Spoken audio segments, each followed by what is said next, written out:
Saludos, amigos y hermanos, ¿cómo estáis?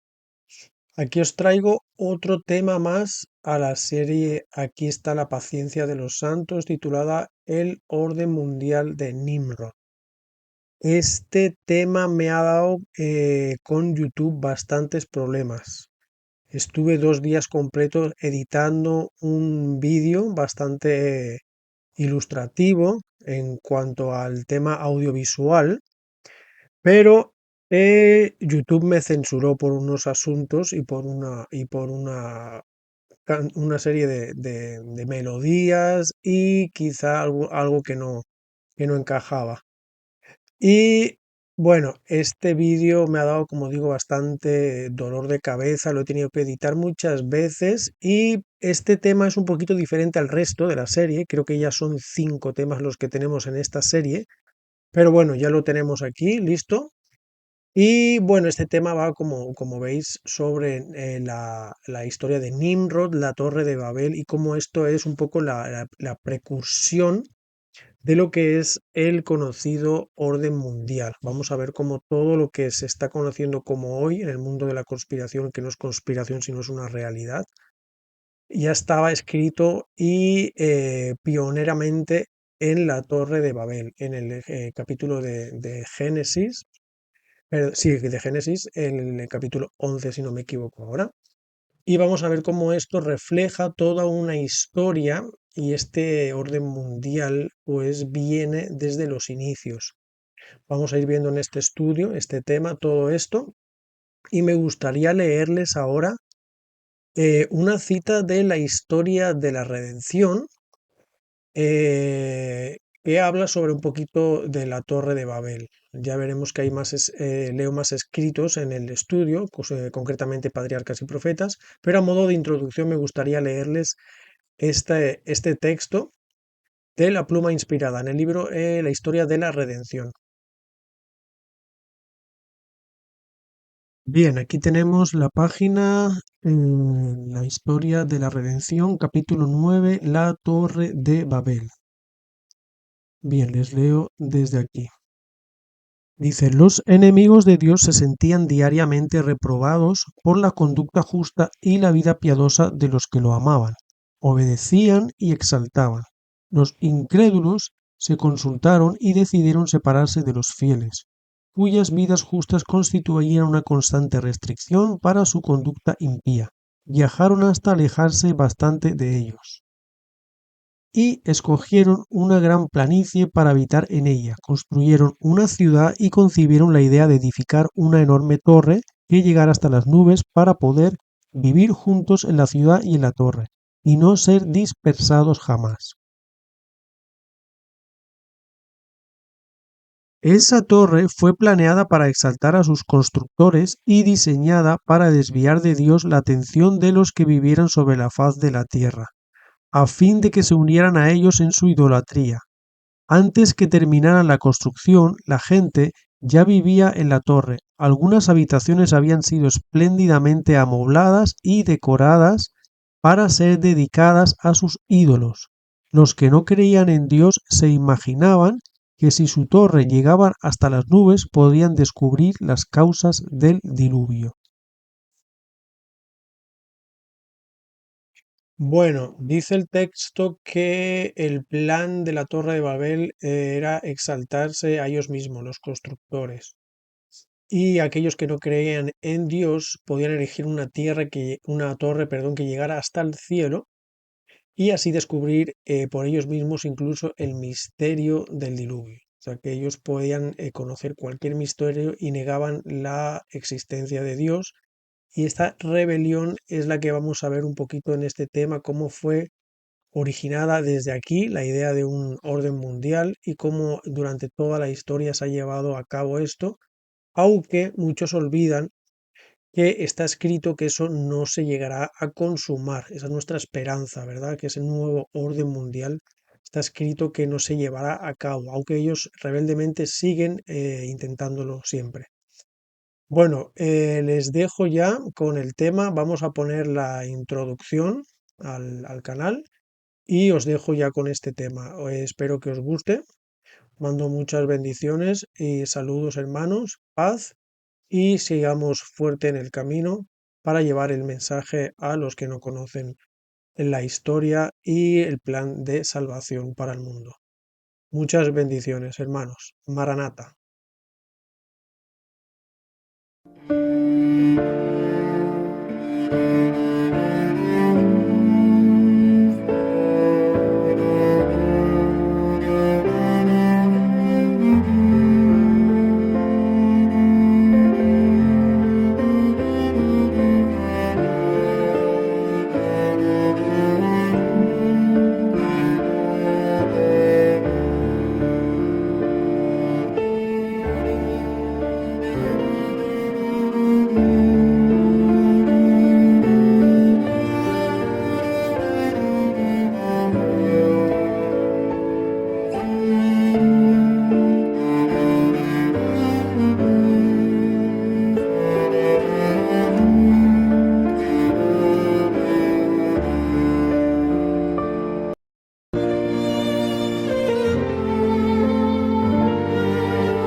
Dios quiso desde su creación que los seres humanos se multiplicaran por toda la tierra. Y creó Dios al hombre a su imagen de Dios lo creó, varón y hembra los creó. Y los bendijo Dios y les dijo: fructificad y multiplicaos, llenad la tierra y sojuzgadla, y señoread de los peces del mar, en las aves de los cielos y en todas las bestias que se mueven sobre la tierra. Génesis capítulo 1, versículos 27 y 28. La era prediluviana pereció tras el diluvio, a excepción de Noé y su familia. Se multiplicaron por la faz de la tierra, pero Dios consideró que su maldad era mucha. En el versículo 5 al 11 del capítulo 6 de Génesis nos detalla que los pensamientos del corazón del hombre eran continuamente del mal y la tierra estaba llena de violencia.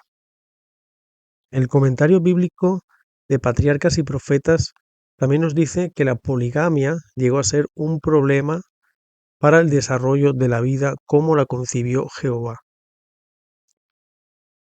La poligamia había sido introducida desde temprano, contra la divinidad voluntad manifestada en el principio. El Señor dio a Adán una mujer, revelando así sus órdenes, pero después de la caída, los hombres prefirieron seguir sus deseos pecaminosos, y como resultado aumentaron rápidamente los delitos y la desgracia. No se respetaba el vínculo matrimonial ni los derechos de propiedad. Cualquiera que codiciaba las mujeres o los bienes de su prójimo los tomaba por la fuerza y los hombres se regocijaban en los hechos de violencia. Patriarcas y Profetas, página 71, párrafo 2. Jesús nos dice en Mateo 24 que su segunda venida será como en tiempos de Noé.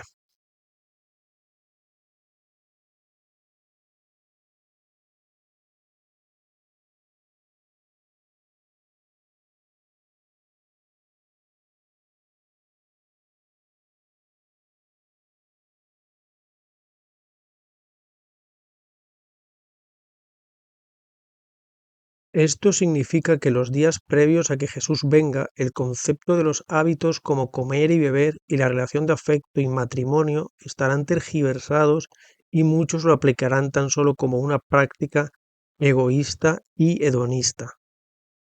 Nos dicen los comentarios de Patriarcas y Profetas referente a esto: Dios no condenó a los antediluvianos porque comían y bebían.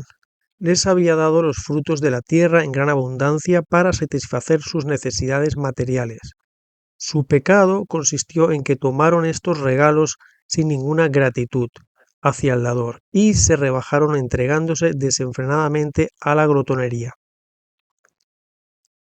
Era lícito que se casaran, el matrimonio formaba parte del plan de Dios. Fue una de las primeras instituciones que él estableció. Dio instrucciones especiales tocante a esta institución, revistiéndola de santidad y belleza. Pero estas instrucciones fueron olvidadas y el matrimonio fue pervertido y puesto al servicio de las pasiones humanas. Patriarcas y Profetas, página 79, párrafo 1.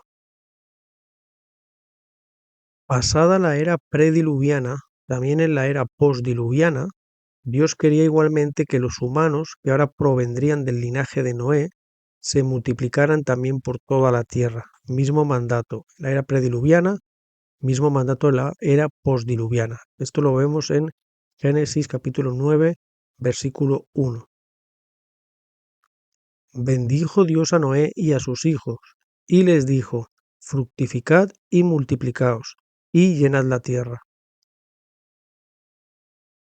Les leo un comentario del capítulo de Patriarcas y Profetas sobre la Torre de Babel, referente a todo esto. Dice así: durante algún tiempo los descendientes de Noé continuaron habitando en las montañas donde el arca se había detenido.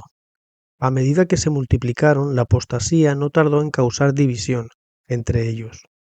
Los que deseaban olvidar a su Creador y desechar las restricciones de su ley, tenían por constante molestia las enseñanzas y el ejemplo de sus piadosos compañeros, y después de un tiempo decidieron separarse de los que adoraban a Dios. Para lograr su fin, emigraron a la llanura de Sinar, que estaba a orillas del río Éufrates. Les atraían la hermosa ubicación y la fertilidad del terreno, y en ese lugar decidieron establecerse. Página 111, párrafo 4. Decidieron construir allí una ciudad, y en ella una torre de tan estupenda altura que fuera la maravilla del mundo. Estas empresas fueron ideadas para impedir que la gente se esparciera en colonias. Dios había mandado a los hombres que se diseminaran por toda la tierra, que la poblaran y que se enseñorearan de ella. Pero estos constructores de la Torre de Babel decidieron mantener su comunidad unida en un solo cuerpo y fundar una monarquía que a su tiempo abarcara toda la tierra. Así, su ciudad se convertiría en la metrópoli de un imperio universal. La gloria demandaría la admiración y el homenaje del mundo, y haría célebres a sus fundadores. La magnífica torre que debía alcanzar hasta los cielos estaba destinada a ser algo así como un monumento del poder y sabiduría de los constructores, para perpetuar su fama hasta las últimas generaciones. Página 112, párrafo 1.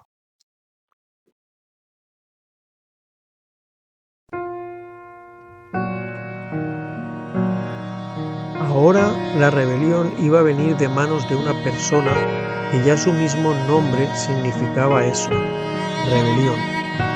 Este fue Nimrod. Nimrod provino de la generación rebelde de Noé, del linaje de Cam, en concreto de los cusitas. Nimrod fue el primer poderoso de la tierra, así como nos dice Génesis 10, versículo del 6 al 8.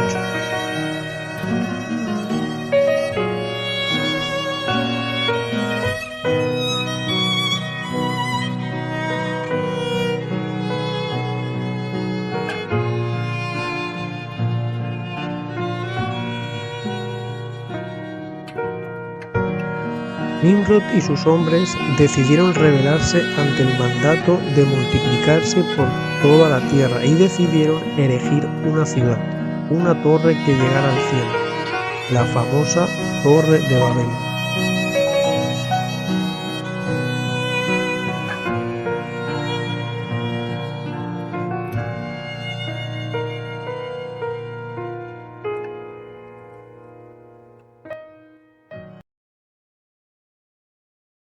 La construcción de la Torre de Babel sabemos hoy que fue en forma de zigurat.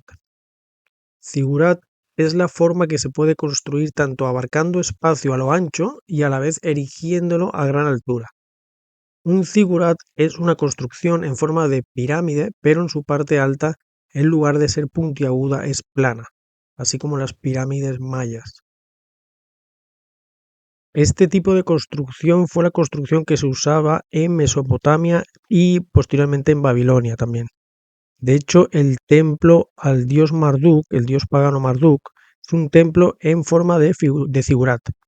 De ahí que la cultura maya y azteca, por la continuidad del paganismo que se fue heredando en todas estas culturas paganas, hacían también sus construcciones en forma de zigurat, ya sabemos, con la cúspide alta, plana, que era el lugar donde también ellos hacían sacrificios, como se hacía en la era babilónica y mesopotámica.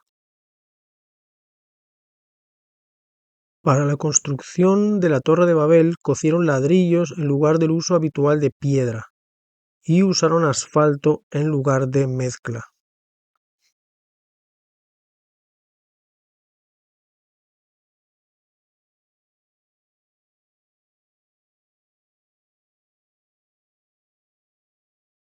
Y decidieron hacerse un nombre por si fuesen esparcidos por la faz de la tierra.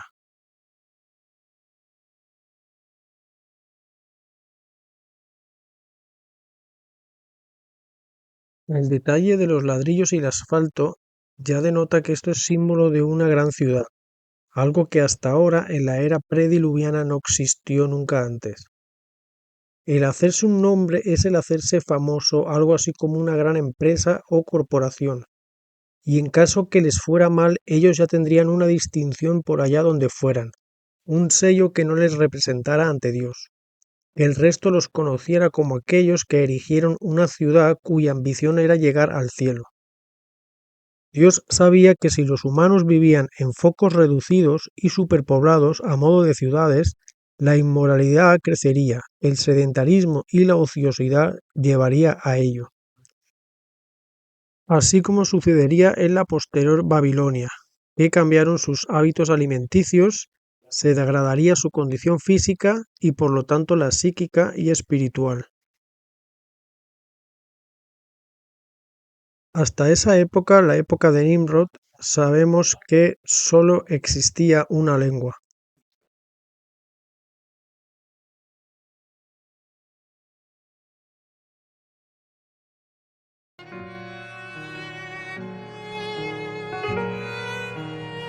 La forma que usó Jehová para que cesara la construcción de la Torre de Babel se encuentra en el capítulo 11 de Génesis del versículo 5 al 9.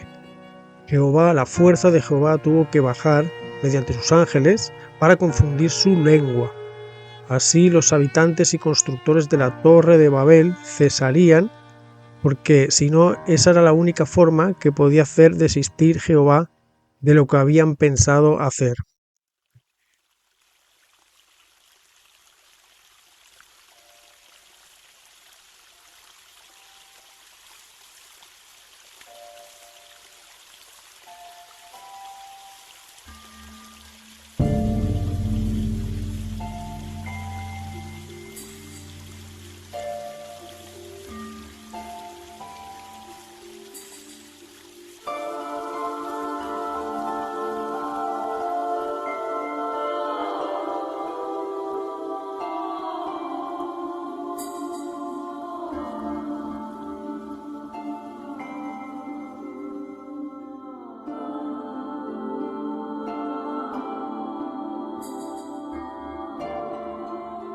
Esa fue la manera que el hombre dejó de desobedecer el mandato de Dios de que se multiplicaran por toda la tierra, que fueran a lugares retraídos y vivieran en la naturaleza en contacto con la creación y no erigieran ciudades a modo de corrupción, sedentarismo y ociosidad.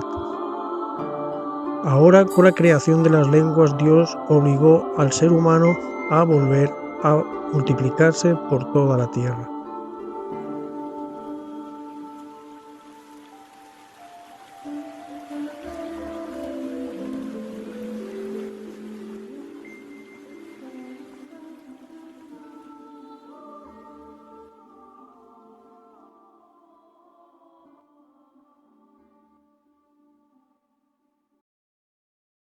Pero el hombre de nuevo, durante el transcurso de la historia, quiso de nuevo unir el mundo bajo un imperio, así como Nimrod lo intentó. El orden mundial de Nimrod lo ha intentado llevar a cabo el imperio babilónico, del cual se acuñó el término de Babel, el imperio medo-persa, el imperio griego y el imperio romano, imperios ya predichos por el profeta Daniel. Bueno, sabemos que el imperio babilónico no lo profetizó porque era la era en la que se encontraba él. Recordemos que él se encontraba bajo cautiverio, bajo el imperio babilónico. Y estos imperios tuvieron poder durante un tiempo, pero tuvieron su declive y obviamente su final. Pasados estos imperios, varios dirigentes en este mundo han intentado de nuevo unir el mundo para gobernar en lo que ha sido el objetivo, pero siempre frustrada ideología del orden mundial de Nimrod, hoy denominado Nuevo Orden Mundial, aunque ya vemos que de nuevo no tiene nada. Esto ya lo dejó claro Dios al mundo, porque Él no hace nada sin antes revelarlo a sus profetas, así como dice Amós capítulo 3 versículo 7, de mano de Daniel. Él dejó claro que como el barro no se mezcla con el hierro, así tampoco, aunque por medio de alianzas humanas lo intentarán, nunca lograrán unirse hasta crear un poder mundial. Esto nos lo dice Daniel capítulo 2 versículo 43. No lo consiguió Carlo Magno, ni Carlos V,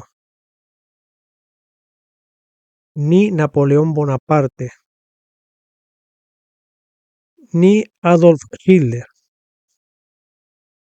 ni nadie que lo intente de nuevo. El denominado nuevo orden mundial, por lo tanto, no se consumará nunca, así está escrito en la palabra de Dios. Aún así, ellos trabajan arduamente en contra de lo que Dios quiere para los habitantes del planeta Tierra.